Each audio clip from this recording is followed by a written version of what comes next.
मंजिल ने हौसलों से कहा, तेरे बस की बात नहीं। हौसले ने मंजिल की आंखों में आंखें डालकर कहा, चल झूठी तेरी इतनी औकात नहीं। जय हिंद मेरे दोस्तों, स्वागत है आपका हमारे इस यूट्यूब चैनल एसएससी एस्पिरेंट्स में। और जैसा कि आप देख रहे हैं, आज का करंट अफेयर 25 जुलाई 2023 का है। तो पहला क्वेश्चन है हमारा, रूस का सेवर बैंक भारत में आईटी यूनिट कहाँ स्थापित करेगा? तो बेंगलुरु में करेगा। सेवर बैंक किस देश का है? तो रूस का एक सेविंग बैंक है जो जिसकी स्थापना 1841 में हुई थी। और आरबीआई अनुमति इनको दिया है कि बेंगलुरु में आप अपना आईटी यूनिट को स्थापित कर सकते हैं। रोजगार को इसमें बढ़ावा मिलेगा और नवाचार में बढ़ावा मिलेगा और विकास भी होगा। आरबीआई यंग हिल्टन कमीशन द्वारा लागू हुआ था। शाही आयोग है। 1934 एक्ट के तहत 1 अप्रैल 1935 में स्थापना इसका हुआ। हेडक्वार्टर पहले कहाँ था? कोलकाता में। और अब कहाँ है? वर्तमान में मुंबई। राष्ट्रीयकरण कब हुआ इसका? 1 जनवरी 1949 को। पहले गवर्नर कौन थे? ओसबर्न स्मिथ। वर्तमान में गवर्नर कौन है? शक्तिकांत दास। नेक्स्ट हम लोग देखेंगे ललन टॉप की बातों में। आईआईटी मद्रास ने कहाँ विदेश में अपना कैंपस शुरू किया है? तो तंजानिया के जंजीबार स्थान में। भारत के शीर्ष 2 सबसे मूल्यवान कंपनी कौन सी है? तो रिलायंस है नंबर 1 पे, सेकंड पे एचडीएफसी है, एचडीएफसी बैंक। नेक्स्ट हम लोग देखेंगे भारत में राष्ट्रीयकृत पहली बैंक कौन सी है? तो आरबीआई है। 1 जनवरी 1949 को हुआ। एसबीआई का राष्ट्रीयकरण कब हुआ? तो ये कमेंट कर कर बताएं। और एसबीआई का पहले का नाम क्या था? Imperial bank, Imperial bank. Next हम लोग देखेंगे इंपीरियल बैंक पहले बैंक ऑफ मद्रास था, bank of Bombay, bank of Kolkata, इन तीनों को मिलाकर इंपीरियल बैंक बनाया गया और बाद में इसका नाम एसबीआई रखा गया है। नेक्स्ट हम लोग देखेंगे काम की बात में। वर्ष 1969 में 14 बैंकों का राष्ट्रीयकरण किया गया। 1980 में राष्ट्रीयकरण का दूसरा चरण जब हुआ, जब भारत सरकार के 6 और प्राइवेट बैंकों के ओनरशिप का अधिग्रहण किया। इस प्रकार राष्ट्रीयकृत बैंकों की कुल संख्या कितनी हो गई थी? 20 हो गई थी। नेक्स्ट क्वेश्चन नंबर 2 देखेंगे। क्यूएस वर्ल्ड रैंकिंग 2024 के अनुसार छात्रों के लिए सर्वश्रेष्ठ शहर कौन सा है? तो लंदन है। क्यूएस वर्ल्ड रैंकिंग 2024 छात्रों के लिए सर्वश्रेष्ठ शहर कौन है? तो लंदन है। सेकंड में टोक्यो है।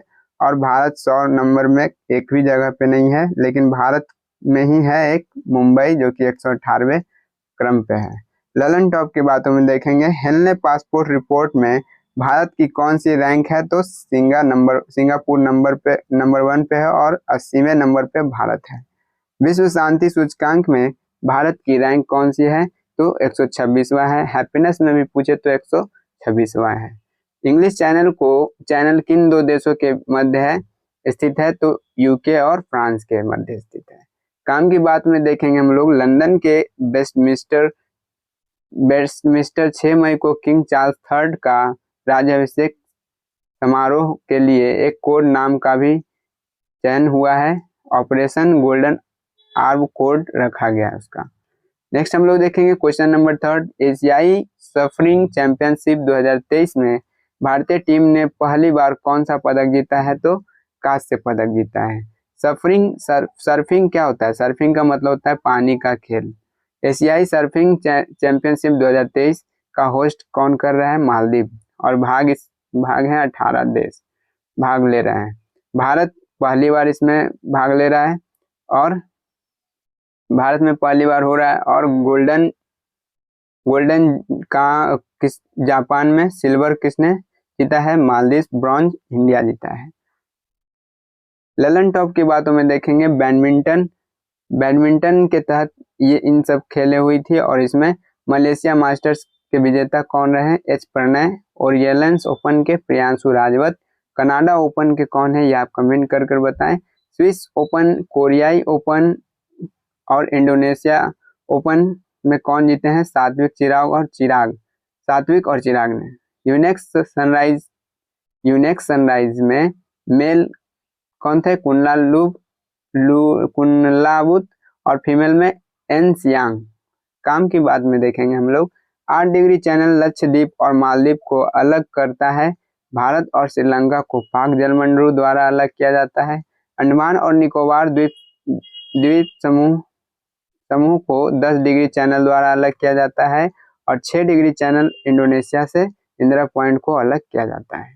नेक्स्ट हम लोग देखेंगे क्वेश्चन नंबर 4। हाल ही में दिवंगत हुए गायक टोनी बेनेट का संबंध किस देश से था? तो यूएसए से था। टोनी बेनेट क्या थे? एक गायक थे और इनका निधन 96 साल की उम्र में हुआ, जो कि यूएसए से थे और 20 से अधिक ग्रैमी पुरस्कार के विजेता थे।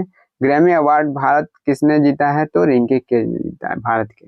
ललन टॉप की बातों में देखेंगे, कनक रेले का निधन हुआ है, जो कि किस नृत्य से संबंधित है? तो मोहिनीअट्टम एक शास्त्रीय नृत्य से संबंधित है और मोहिनीअट्टम किस राज्य का नृत्य है? तो केरल।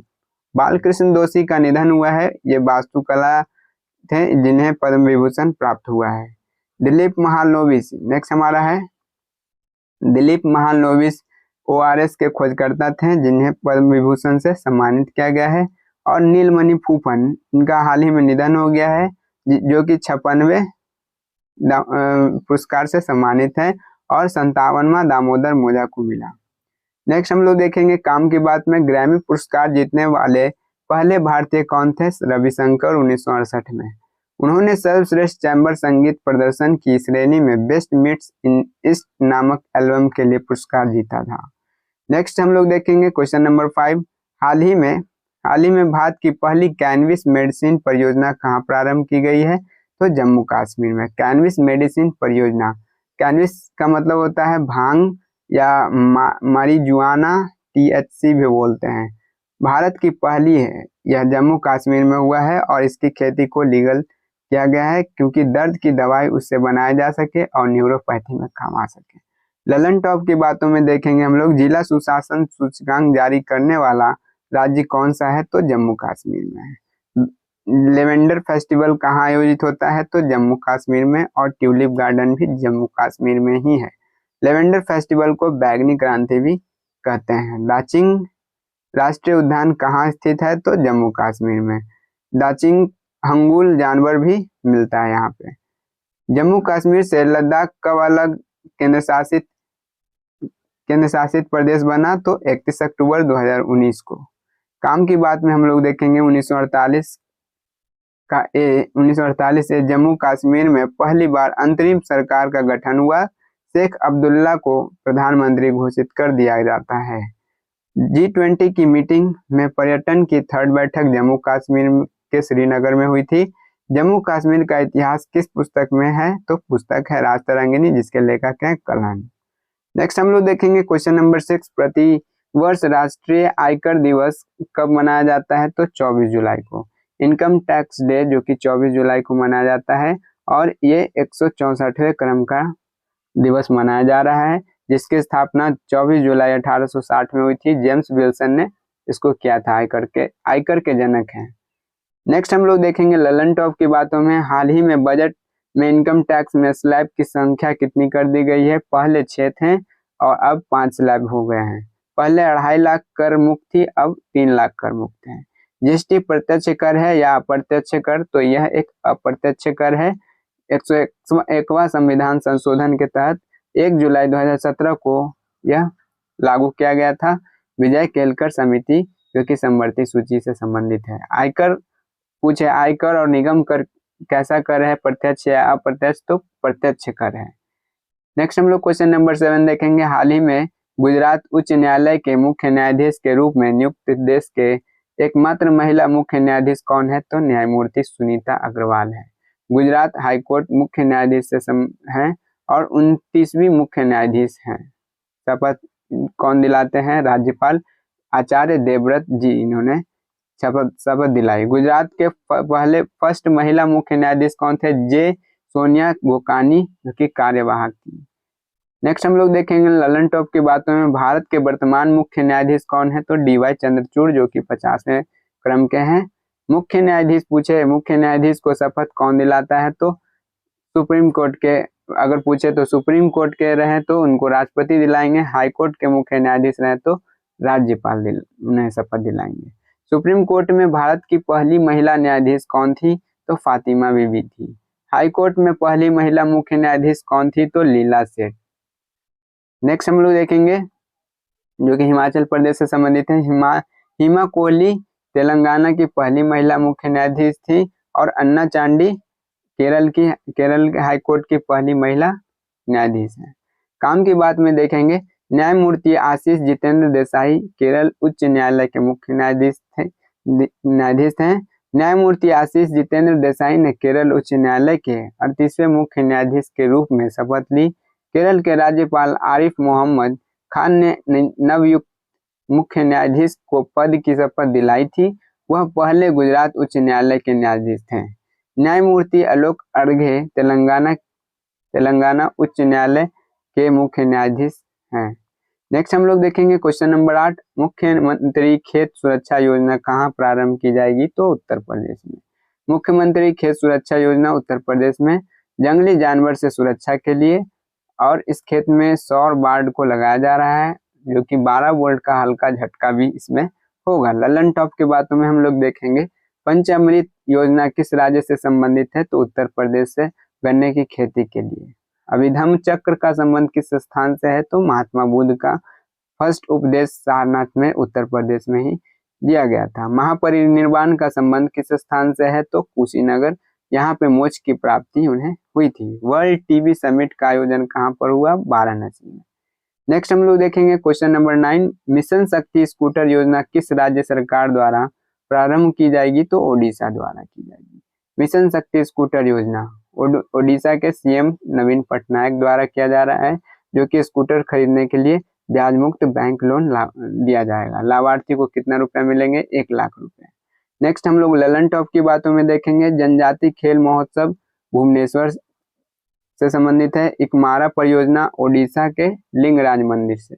यूएन हैबिटेट अवार्ड जागा मिशन को ओडिशा में दिया गया है। कोणार्क मंदिर जो कि सूर्य देवता से संबंधित है, ओडिशा में है।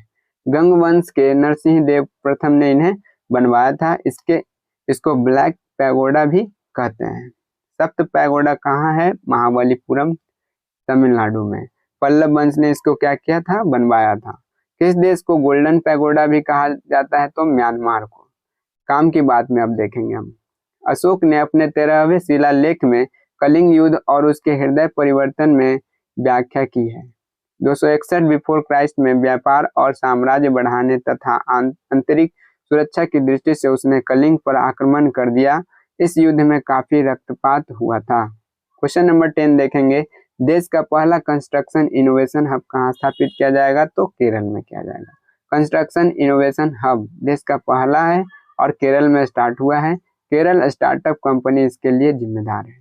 नेक्स्ट हम लोग देखेंगे ललन टॉप की बातों में, श्री अन्न उत्कृष्टता केंद्र कहाँ पे हुआ है? हैदराबाद में। ऑनलाइन गेमिंग उत्कृष्टता केंद्र शिलोंग में। केफोन परियोजना कहाँ पे? केरल में, जो कि ऑप्टिकल फाइबर से संबंधित है और देश का पहला राज्य जिसने खुद का इंटरनेट लॉन्च किया है। आईएनएस विक्रांत कहाँ लॉन्च हुआ है? कोच्चि में। 2 सितंबर 2022 को भारत का पहला स्वदेशी विमान वाहक पोत है। काम की बात में देखेंगे हम लोग, केरल की प्रमुख लोक नृत्य कथकली, ओडम, मोहिनीअट्टम, कालियट्टम, पादयानी ये संबंधित है, जिसमें से 2 शास्त्रीय नृत्य है, मोहिनीअट्टम और कथकली। केरल के प्रमुख पर्यटन स्थल कौन कौन है? पद्मनाथ स्वामी मंदिर, सबरीमाला मंदिर जो कि मकर बिलक्कू त्योहार भी यहीं पे मनाए जाते हैं। तो यह वीडियो आपको कैसा लगा प्लीज कमेंट करें और अपने छोटे भाई को सपोर्ट करें। मेरे इस चैनल को सब्सक्राइब करें। Thank you for watching this video.